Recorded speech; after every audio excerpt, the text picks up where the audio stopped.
क्या कनाडा आना अभी भी वर्थ है 2026 के अंदर, या फिर कनाडा सिर्फ एक ड्रीम रह गया है? तो आज मैं आप लोगों को इस वीडियो के अंदर ब्रेक डाउन करूंगा कि कनाडा के अंदर क्या एक्सपेंसेस बढ़ गए हैं, इमिग्रेशन के क्या हाल हैं, स्टूडेंट्स यहाँ पे किस किस स्ट्रगल से गुजर रहे हैं। तो ये सारी चीजें आज की वीडियो में मैं डिस्कस करने वाला हूँ, आप लोगों को सारा ब्रेक डाउन दूंगा और एट द एंड मैं आपको ये बताऊंगा कि ऑनेस्टली आपको कनाडा 2026 के अंदर आना चाहिए या नहीं आना चाहिए। तो बने रहना इस वीडियो के अंदर लास्ट तक, क्योंकि ये वीडियो बहुत ज्यादा हेल्पफुल होने वाली है आपके लिए अगर आप लोग प्लान कर रहे हो कनाडा आने के लिए।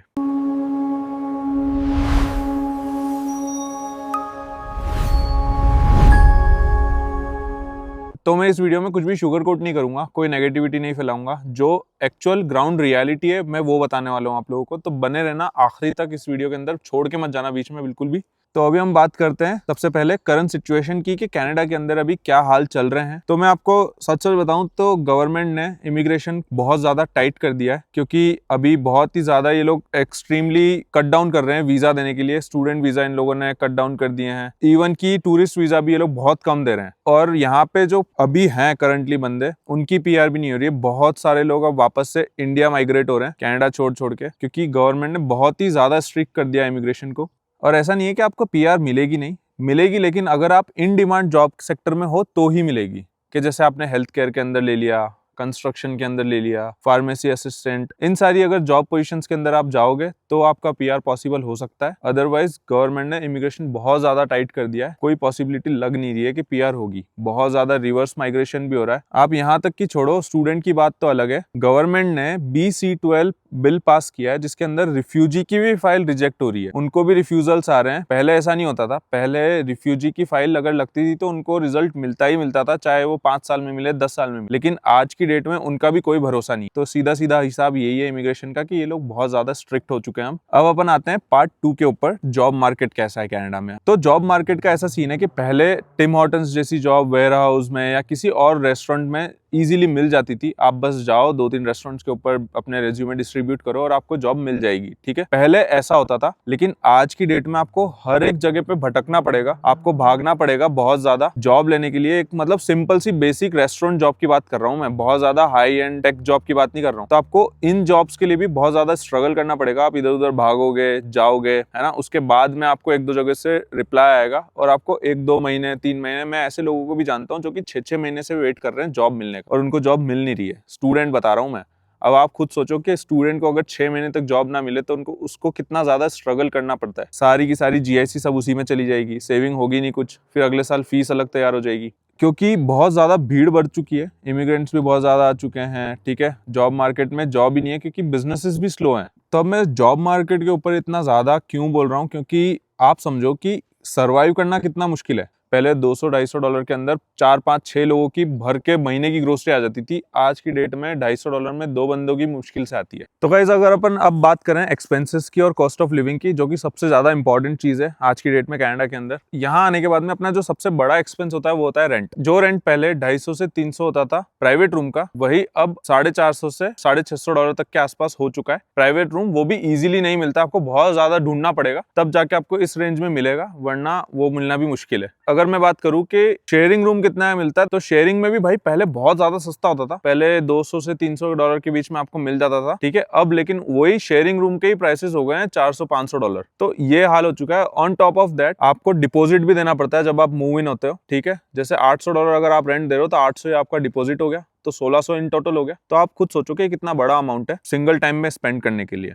अब उसके अलावा अपन बात करें कि मिसलिनियस अपने क्या हैं और मंथली एक्सपेंसेस दूसरे, तो ग्रोसरी इतनी ज्यादा एक्सपेंसिव हो गई। आप ये देखो, अगर मैं सिर्फ एक दूध की बोतल की बात करूँ ना, तो पहले दूध की बोतल $4 में आ जाती थी जब मैं कनाडा आया था 5 साल पहले। $4 में 4 लीटर आता था। अब आज की डेट में वही दूध $6.5 का हो चुका है, ठीक है। तो ये ग्रोसरी का हो गया। उसके अलावा बाकी अपने एक्सपेंसेस भी बहुत ज्यादा हो जाते हैं, जैसे फोन बिल्स हो गए, ट्रैवल एक्सपेंसेस है, आपको कॉलेज जाना है, बस पास का खर्चा है, महीने का खर्चा आपका बस पास का बहुत ज्यादा हो जाता है। ऑन टॉप ऑफ दैट अगर आप लोग वैंकूवर या टोरंटो जैसी जगह पे हो तो फिर भाई इन सब चीजों के रेट बहुत ज्यादा हाई होते हैं। 2-2 हजार तक का रेंट चला जाता है। लिटरली बताऊं आपको, $150-150 प्रेस्टो कार्ड या ऐसे बस पास के लिए देना पड़ता है। खैर अल्बर्टा में वो सस्ता है, लेकिन हाँ बड़ी सिटीज में अगर आप जाओगे तो बहुत ज्यादा एक्सपेंसिव हो जाता है कई बार, ठीक है। उसके अलावा आपको इंश्योरेंस का पैसा है। जैसे आप लोग कहीं ऊबर लेके चले गए या आपकी कभी बस छूट गई तो आपको ऊबर लेके जाना पड़ेगा जॉब पे या कॉलेज जाना पड़ेगा, तो वो भी आपके एक्सपेंस में ही काउंट होता है। छोटे छोटे अमाउंट में पैसा कटता है तो अपने को रियलाइज नहीं होता, लेकिन आप अगर काउंट करोगे तो मंथली बेसिस के ऊपर वो बहुत ज्यादा बड़ा अमाउंट निकल के आता है, जो कि अपने आप में खुद एक बड़ा एक्सपेंस है। ठीक है, आपको बहुत ज्यादा बजटिंग करनी पड़ेगी आज के टाइम पे अगर आप आते हो कनाडा के अंदर,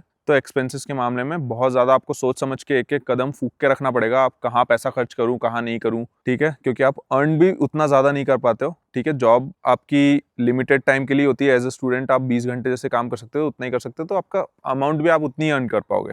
तो गाइस अब अपन आते हैं नेक्स्ट पार्ट के ऊपर, जो कि है स्टूडेंट रियलिटी। यूट्यूब पे, इंस्टाग्राम पे, फेसबुक पे जो आपको दिखाया जाता है कि लग्जरी कार्स खरीद लेते हैं आते ही स्टूडेंट्स, है ना, बहुत ज्यादा अच्छे अच्छे मकानों में रह रहे हैं, बहुत एकदम अच्छे कपड़े पहन रहे हैं, अच्छा बैग खरीद रहे हैं, तो ये चीजें सिर्फ आपको दिखाने के लिए होती है। ठीक है, एक लग्जरी लाइफस्टाइल हर एक कोई मेंटेन करने के लिए यहाँ शो ऑफ करता है। अगर मैं आपको रियलिटी बताऊं तो रियलिटी के केस में आपको बहुत सारी चीजें मैनेज करनी पड़ती हैं। यहाँ पे स्ट्रेस लेवल, आपकी स्टडीज, जॉब, कॉलेज, आपको सारा कुछ एक साथ मैनेज करना पड़ता है। और जैसा कि आप लोगों को पता है या नहीं है, आई डोंट नो, लेकिन यहाँ पे असाइनमेंट का भी एक अलग लेवल का स्ट्रेस होता है कि यहाँ आपको 4-4, 5-5 असाइनमेंट मिल गए हैं, उसकी डेडलाइन है, अब आपको उस डेडलाइन तक आपको असाइनमेंट कंप्लीट करना है, एग्जाम का पढ़ना है, ठीक है, आपको साथ में जॉब भी मैनेज करनी है। तो ये सारी चीजें भी स्टूडेंट्स की एक रियलिटी के अंदर आती है।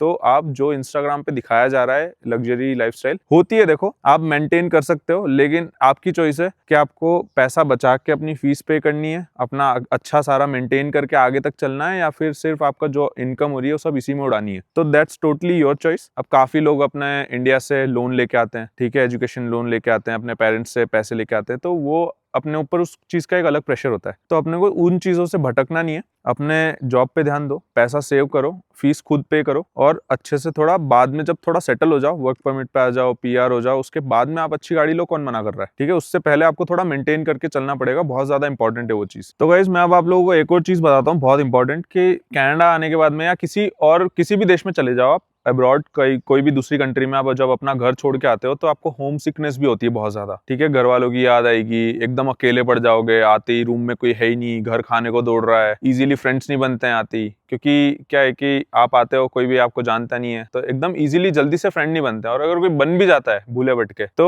वो मतलब के लिए होते हैं, आपसे असाइनमेंट की हेल्प लेनी होगी या पढ़ाई करवा देगा, ये सारी चीजें वो लोग समझ के वो फिर आपको काम निकाल के निकल लेते हैं। तो आपको बहुत ज्यादा अपने मेंटली प्रिपेयर होके आना पड़ेगा भाई, बाहर जाके ये सारी सिचुएशंस भी हो सकती है, ठीक है, तो इनके लिए भी प्रिपेयर होके आना पड़ेगा। तो ये बहुत ज्यादा इंपॉर्टेंट है, कोई बताता नहीं है, ठीक है, वो बात अलग है, लेकिन बहुत ज्यादा अपने माइंड को प्रिपेयर करके आओ कि ये सारी चीजें हमने डील करनी पड़ेगी।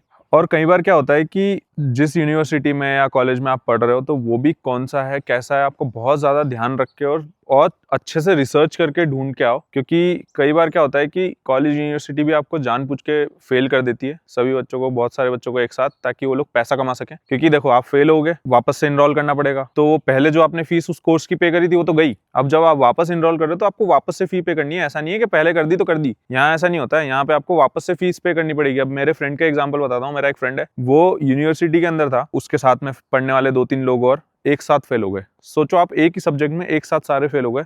ऐसा नहीं है सिर्फ इंडियंस ही हो रहे हैं, दूसरे भी हो जाते हैं, गोरे को भी कर देते हैं लोग फेल, ठीक है, क्योंकि पैसा तो आ ही रहा है ना इनके पास में, इवेंचुअली कहीं से भी आए। बेटर ये है कि आप पहले से अच्छी यूनिवर्सिटीज और कॉलेजेस के बारे में देख के आओ तो ज्यादा बेटर रहेगा। तो गाइज अब अपन आते हैं फाइनली लास्ट पार्ट के ऊपर कि should you come to Canada और नॉट इन 2026। तो भाई मेरा ऑनेस्टली अगर मैं आपको आंसर बताऊं तो it really depends on you, कि आप लोग क्या चाहते हो, आप ये चीज कर सकते हो या नहीं कर सकते, आपको खुद का माइंड क्या बोलता है, वो एक अपने आप में एक आंसर हो जाएगा आपके लिए। तो अगर आप फाइनेंशियली खुद को मैनेज कर सकते हो तो आप आ जाओ, आप स्किल्स सीख के आ रहे हो, या आप लोग मेंटल स्ट्रेस से परेशान नहीं होगे, या आप होम सिकनेस से परेशान नहीं होगे, क्योंकि घर की याद आनी ही आनी है, ठीक है, हर केस में, क्योंकि आप अकेले रहोगे यहाँ पे, आपको हर एक चीज अकेले मैनेज करनी है। तो अगर आप लोग ये सारी चीजें फॉलो कर सकते हो, आप इन सब चीजों के बावजूद भी अपना करियर यहाँ पे स्टैब्लिश करना चाहते हो, तो आप बेशक आ जाओ, कोई प्रॉब्लम नहीं है। देखो यहाँ पे सक्सेस पॉसिबल है, ऐसा नहीं है, लेकिन पेशेंस बहुत रखना पड़ेगा, शॉर्टकट कुछ भी नहीं है। आप ये सोचो कि यार मैं आ जाऊं यहाँ पे डॉलर छापने लग जाऊं, है ना, बहुत एकदम पैसा बना लूं, तो वो पॉसिबल नहीं है। देखो,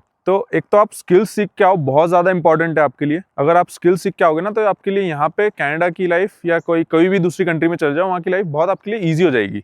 तो गाइस अगर कनाडा की मैं स्पेसिफिकली बात करूँ तो सेफ कंट्री है, बहुत ज़्यादा अपॉर्चुनिटीज़ है अगर आप लोग ग्रैब कर सकते हो तो, और अच्छी लाइफस्टाइल है, क्वालिटी ऑफ लाइफ है, सेफ इन्वायरमेंट है, अच्छी हवा है, ठीक है, वेदर काफ़ी अच्छा है लेकिन सिर्फ समर्स में, विंटर में थोड़ा ऊपर नीचे हो जाता है, लेकिन हाँ ये सारी चीज़ें हैं। तो अगर आप लोग सिर्फ हाइप देख के आ रहे हो, है ना, इंस्टाग्राम की गाड़ियाँ देख के या वो लग्जरी लाइफस्टाइल देख के, तो प्लीज़ रीथिंक, आपको थोड़ा सोचने की ज़रूरत है, थोड़ा माइंड बनाओ और अच्छे से सोचो कि जाना चाहिए या नहीं जाना चाहिए। तो दैट्स इट, ये मेरा एक ऑनेस्ट आपके लिए ओपिनियन था। तो आई होप आप लोगों को ये वीडियो हेल्पफुल लगेगी और अच्छी लगेगी, और अगर आपको अच्छी लगी है तो please like the video, share कर दो उन लोगों के साथ में जो कि कनाडा आने का प्लान कर रहे हैं, and please subscribe to the channel, क्योंकि आप लोग यार बहुत सारे लोग देख के तो चले जाते हो, व्यूज़ काफ़ी आ जाते हैं लेकिन सब्सक्राइब कोई करता नहीं है। तो please make sure you subscribe the channel, उससे मेरे को बहुत ज़्यादा हेल्पफुल होगी और मुझे बहुत मोटिवेशन भी मिलेगी। तो thank you so much for watching and have a nice day. मिलते हैं आपको अगली वीडियो में।